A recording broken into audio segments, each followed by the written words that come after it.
Assalamu alaikum wa rahmatullahi wa barakatuh. Today we will talk about capnographic waveform. Last lecture or previous lecture, we talked about capnographic physiology, types, and clinical application of capnography. Today we will talk about capnography waveform and the interpretation of this waveform. What if you see this waveform in front of you on patient monitor? Would you stand still? What should you do?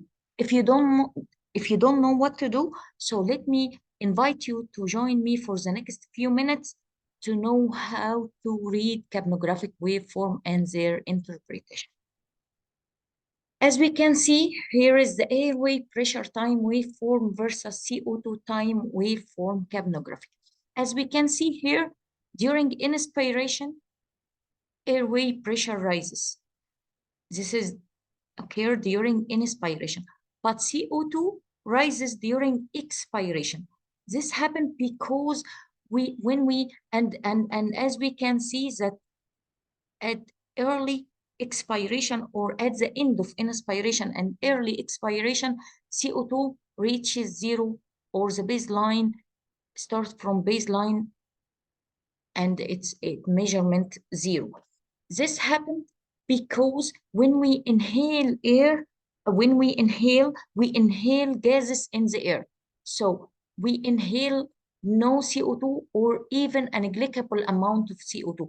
So at the end of inspiration and start of expiration, CO2 value will be zero, because this represents the CO2 in the anatomical dead space or the conductive airway, which we inhale from gases in the air. So this will be zero.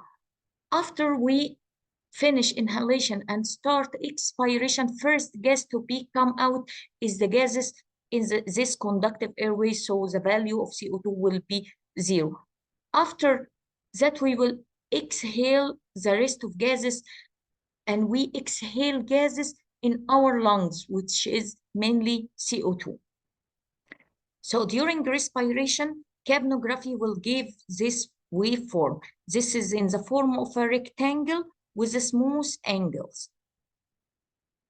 Okay, this represents 4 distinct phases of ventilation. Let's know what are these phases of ventilation. When we see this capnographic diagram or waveform, it represents the horizontal, as a vertical axis represents CO2 value, and the horizontal axis represent time elapsed. So we will draw the capnographic waveform during inspiration and expiration. As we mentioned, this is a first stage or first wave during or first wave phase in capnographic waveform. This is at the end of inspiration and at the start during the start of expiration. This is from A to P. This is phase 1 or baseline. As we mentioned, that we breathe a negligible amount of CO2 or even no CO2, because when during inhalation gases, we inhale gases in the air, and this is contain no CO2.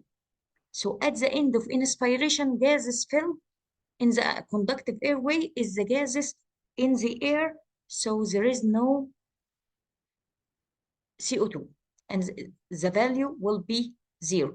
And this is the first gas to be expired when we start expiration.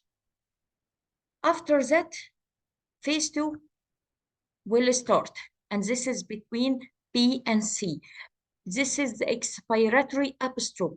This happened when all the gases in the gases in the alveoli start to replace the anatomical dead space and start to fill the anatomical dead space to be expired. Okay, this is expiratory upstroke. This represents gases in our alveoli. This started till from C to D. This is the alveolar plateau, when all the alveoli, all gases in the alveoli expired. This is the alveolar plateau. And at the end of expiration, at this point, we measure the end-tidal CO2. As we mentioned before, the end-tidal CO2 means the CO2 level at the end of expiration. When expiration finished and the start of inspiration, there is the phase 4 or inspiratory downstroke when we start all CO2 finished and we start to inhale gases in the lung again. And this is the start of inspiration, and the cycle will be repeated again, phase 1, phase 2, phase 3. Okay, and the expiration will happen again. So capnographic waveform represent 4 phases of ventilation. Phase 1 is the baseline. Phase 2 is the expiratory upstroke. Phase 3 is the alveolar plateau, and phase 4 is inspiratory downstroke. When we will notice that there is an angle between phase 2 and phase 3 and another angle between phase 3 and phase 4. The angle between phase 2 and phase 3 is the alpha angle. Alpha angle represents or can assess the ventilation and perfusion. If alpha angle more than 90 degrees, this can indicate that there is a ventilation perfusion mismatching. And beta angle between phase 2 and phase 3 and phase 4, this represents this beta angle can assess the repressing. If beta angle more than 90 degrees, this can assess that there is a repressing. So this is the capnographic waveform, the 4 phases of capnographic waveform. As we can see, or as we say that we measure the end-tidal CO2 from the capnographic waveform at the end of expiration. Okay, so when we anesthetizing a patient, high-risk patient for high-risk surgery or high-risk patient, we need an invasive maneuver, we put an arterial line. If we make an ABG for this patient and measure the arterial CO2 tension, and we found it more than the end-tidal CO2 level. What is the cause for this difference between arterial end-tidal CO2 tension? The difference between arterial and end-tidal CO2 tension represents the alveolar dead space. Normally, in healthy adult person, this difference normally ranges between 2 to 5 millimeter mercury. The arterial CO2 tension, the difference between arterial and end-tidal CO2 tension is between 2 and 5. So what if we make an APG and measure the arterial CO2 tension, and we found the large gap between arterial and the reading of capnography and the end-tidal CO2? What if we found that it's more than 10? What is the cause? This means increase in alveolar dead space. As we mentioned before in the previous video, that CO2 produced in tissue by metabolism and carried out by circulation and expired by ventilation by the lung, through the lung. So if there is an alveolar dead space increased, you will find the difference between arterial CO2 and end-tidal CO2 increased. For example, if there is a pulmonary embolism happen, you will find this difference more than 10 millimeter mercury. Or what's happened? Let's understand how this happened. If we draw this diagram or this figure, we adding, as we can see, this is the lungs and alveoli, and this is the blood vessel. If we add a dead space here, like pulmonary embolism, air embolism, as we can see in this right side, there is no perfusion to that alveoli. So in this right side, the alveoli contain no CO2 because it's not perfused. But in the left side, this CO2 in the alveoli represents the arterial CO2 because this alveoli is perfused well. So alveolar CO2 represents the arterial CO2 tension, the same. So when we mix these, the right and left, and go this CO2 expired to the CO2 detector to be read. How you will find end-tidal CO2? You will find the end-tidal CO2 significantly decreased because there is a mix between these perfused and non-perfused gas. Here there is no CO2, but here in the left side, CO2 represents the CO2 in arterial CO2. So after this mix, there will be a dilution to this CO2, and there will be a dramatic decrease in CO2, end-tidal CO2. So you will find the difference between arterial end-tidal CO2 is dramatically increased as well. So if there is any defect in perfusion, there will be this difference will increase dramatically. If is there any defect in perfusion, also this difference between arterial and tidal CO2 will increase dramatically. Okay, hope you understand this point. So when we anesthetize a high-risk patient for high-risk surgery, we have to make EPG, arterial EPG, and measure CO2 and compare it with end-tidal CO2 on our patient monitor. If we found this difference higher than 5, so there is a ventilation perfusion mismatching, or there is a added dead alveolar dead space, or there is a pulmonary, maybe pulmonary embolism, air embolism, ARDS, any lung injuries. So search for the cause and try to avoid or to correct. So now let's know how to read capnographic waveform or end-tidal CO2 waveform. When we try to read end-tidal CO2 waveform, we have to put this alphabet in our minds. We have to put this alphabet in our mind. P, Q, R, S, T. What is P, Q, R, S, T? When we read capnographic waveform, we have to look at 4 things. First, I have to know what is the proper reading. Wait a minute, there is something wrong. Yes, that's it. When I'm reading end-tidal CO2 waveform, I have to know what is the proper or the normal values that I'm looking for. I'm looking for end-tidal CO2 between 35 to 45. First thing to look at, what is the quantity of patient end-tidal CO2? Is it within normal range or not? We will see here, capnography, it is 42, so it is within quantity, it is proper, and the quantity within normal.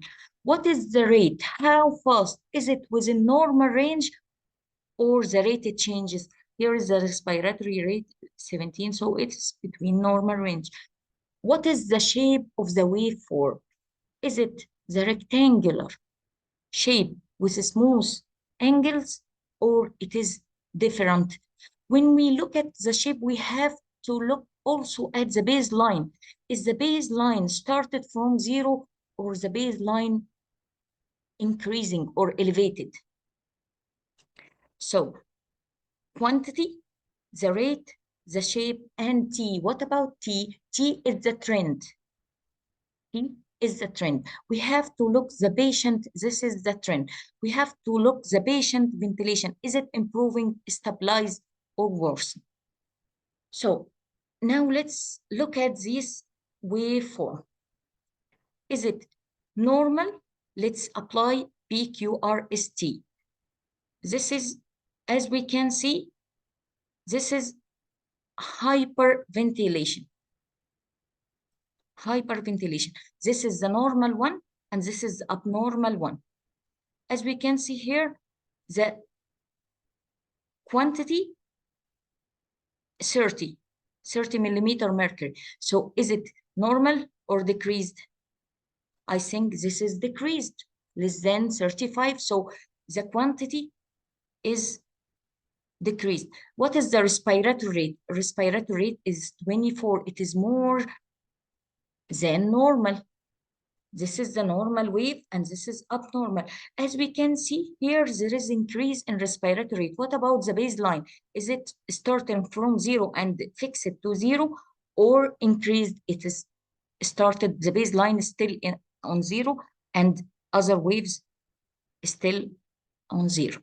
So here is the respiratory rate increased and the CO2 level decreased. As we can see, here's the decrease of CO2 level than normal. This is normal up to 40, but here, this is normal, but gradually decreasing in CO2 level. But the same shape, as we can see, the shape is little wider than normal shape, but still taking the rectangle with smooth angles. So what happened in this one? This, as we can see here, is the normal waveform, but CO2 level start to decrease and baseline start from 0, but the trend here decrease and respiratory rate increased. This means that there is a wash in CO2. I'm making hyperventilation. There is some thing causes hyperventilation and increase the respiratory rate for this patient and make wash for CO2. So the CO2 level decrease gradually. What is the probable causes of hyperventilation and make CO2 decreased? It is either anxiety or panic attacks. In anxiety and panic attacks, patients increase the respiratory rate, so washing CO2 and make hypocapnia. It is either shock or low cardiac output state, or even hypothermia and low metabolism. Anything lead to decrease the level of metabolism, like hypothermia, maybe metabolic acidosis, or maybe this is an iatrogenic. I'm the one who's doing this by rapid manual ventilation with artificial airway or back valve mask. Okay, so look at, if I'm seeing this is abnormal, this is hyperventilation or hypocapnia, make wash, hyperventilation, make wash to the CO2 and decrease CO2 level. I have to search for the cause and correct it proper. What if I'm seeing this waveform? This is hypoventilation. This is the opposite. I'm seeing a CO2 level kept rising, but CO2 here, this is normal and this is abnormal. Here, CO2 starts normal and baseline from 0 to 0. The shape is quite natural, but CO2 start rising and the trend is rising. That means that I'm doing hypoventilation. There is a hypoventilation which not washing CO2 and lead to accumulation of CO2 and CO2 level rises. As you can see here, the level of quantity 42 and rate 7, respiratory hypoventilation. Hypoventilation make CO2 level rises gradually, but baseline start from 0.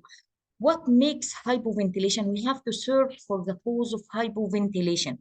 Hypoventilation, it's either due to decreased respiratory rate or decreased tidal volume. I'm decreasing the minute ventilation given to the patient. Or there is something increase the rate of metabolism as hyperthermia, so making production of CO2 increased, like hyperthermia, increase the metabolic rate, fever, hyperthermia, malignant hyperthermia, or either slow manual ventilation with artificial airway or back valve mask, or even when I'm doing increase in CO2, I may give the patient external bicarb. if I'm giving my patient bicarb, you will notice increase in level of CO2, or maybe a fever, maybe hyperfeeding syndrome, or another cause like release of tourniquet. All these causes lead to sudden increase of or gradual increase of CO2 level. It is, sorry, this is decrease in respiratory rate, not heart rate. Decrease in respiratory rate. This one we have to make it correct. Decrease respiratory rate, decrease tidal volume, malignant hyperthermia, increase in metabolic rate, slow manual ventilation, or giving bicarb, patient bicarb, or release of tourniquet, overfeeding syndrome may lead to increased CO2 production. Okay, what if we see this waveform? This is the same previous CO2 kept rising, but what about the baseline? The baseline is increasing. The alveolar plateau increases, and also the baseline increases. As we can see here, sorry for that, there is something wrong in this. As we can see here, this is the normal capnographic wave, and this is the abnormal. As we can see, there is an elevation of alveolar plateau, elevated, and also there is an elevation of the baseline. That means that there is a repricing. As we can see, the alpha angle, as we can say, assess the repricing as increase in alpha and beta, sorry, in beta angle more than 90 degrees. This can represent repricing. This is, in this capnographic waveform, the quantity is 50, so this is elevated. Respiratory rate is 14, so it's within normal, but the baseline is not zero. It is kept elevating. That means that there is the dead space has not finished empty before next breathing. This may indicate insufficient expiratory time, or even inadequate inspiratory flow, or fault in expiratory valve. If there is a fault in expiratory valve, so the patient will breathe an amount of CO2 that previously expired. If there is inadequate inspiratory flow or fault in expiratory valve, so there is no time for expiration, complete expiration, or there is a repricing or air trapping. There may be an external source of CO2 coming to the patient, such as exhaustion of soda lime.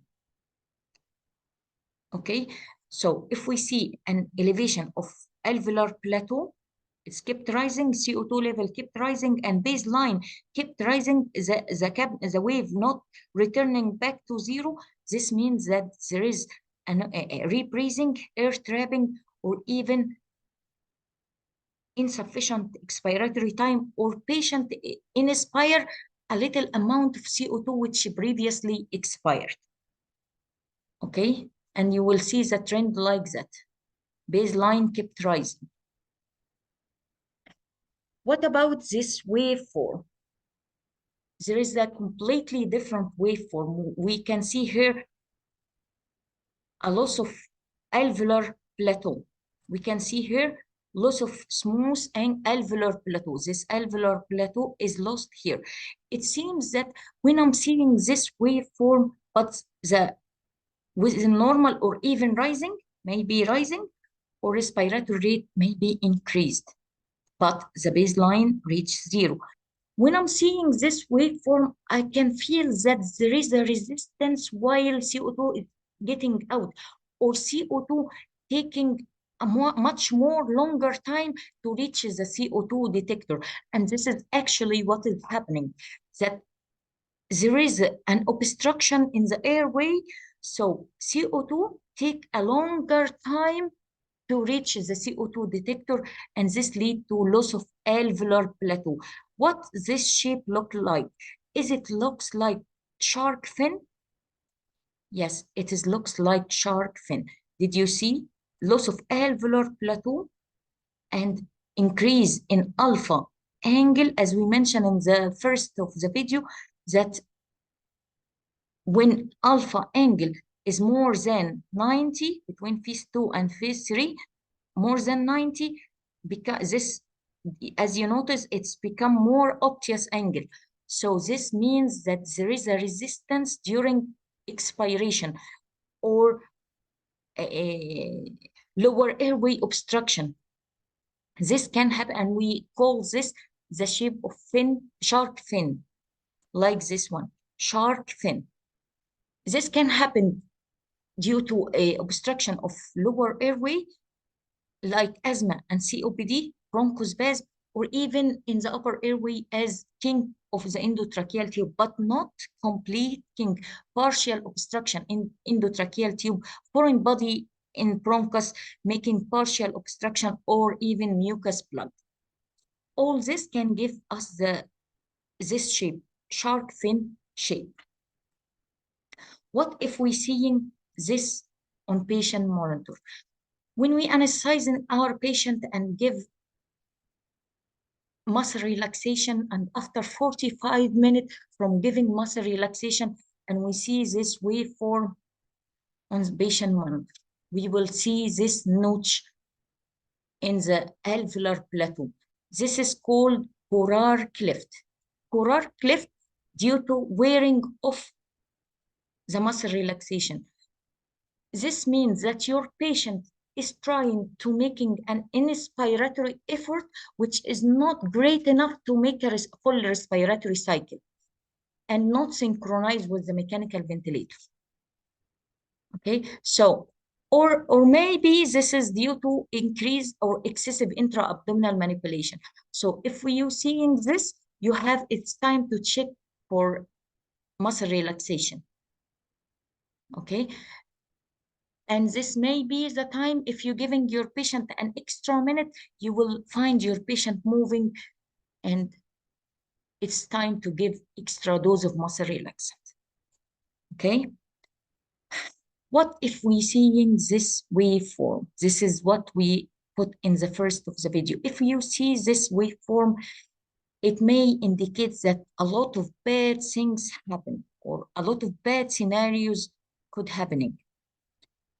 This is loss of waveform. This is an emergency. If you see this, you have to check first. And if you check and be sure of this waveform, this is right, you have to call for help because this is emergency. In this waveform, we can see that there is a complete loss of capnography. This can either due to or sudden, it may be sudden loss of capnographic waveform or gradual like this. And the trend decreasing like this. So if we see this waveform, this means that there is no CO2 in the expired gas. It's either means that endotracheal tube disconnected, or even the capnography disconnected from the circuit, or endotracheal tube dislodged esophageal. It's not endotracheal anymore, especially when we see this waveform. We will see it and found it esophageal. This is due to a slipped esophageal.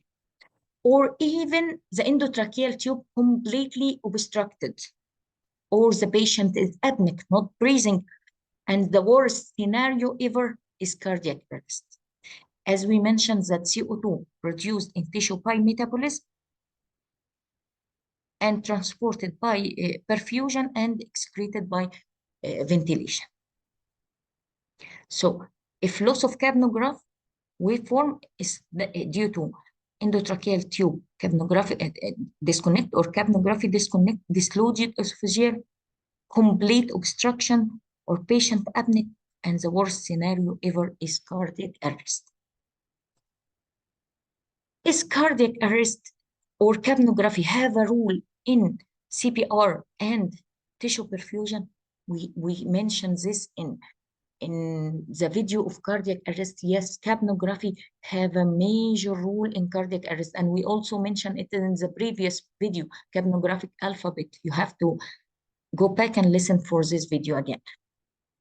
During cardiac arrest, when we do CPR, capnography can tell us if we're doing an effective CPR or not. If we're doing an effective capnographic, we do effective CPR, so capnographic waveform should be at least from 10 to 20 millimeter mercury. If you found when this rescuer doing CPR, I think this is not an effective CPR because it is less than 10 millimeter mercury, or even indicates that this rescuer exhausted. So this is time to change the rescuer by another one, do effective CPR. When we change the rescuer, we can see this notch and the capnographic wave start rising to 20.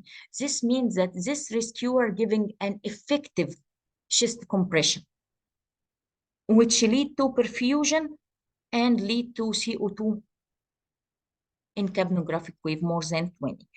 So effective capnographic waveform means more than 20 means that this is effective CPR.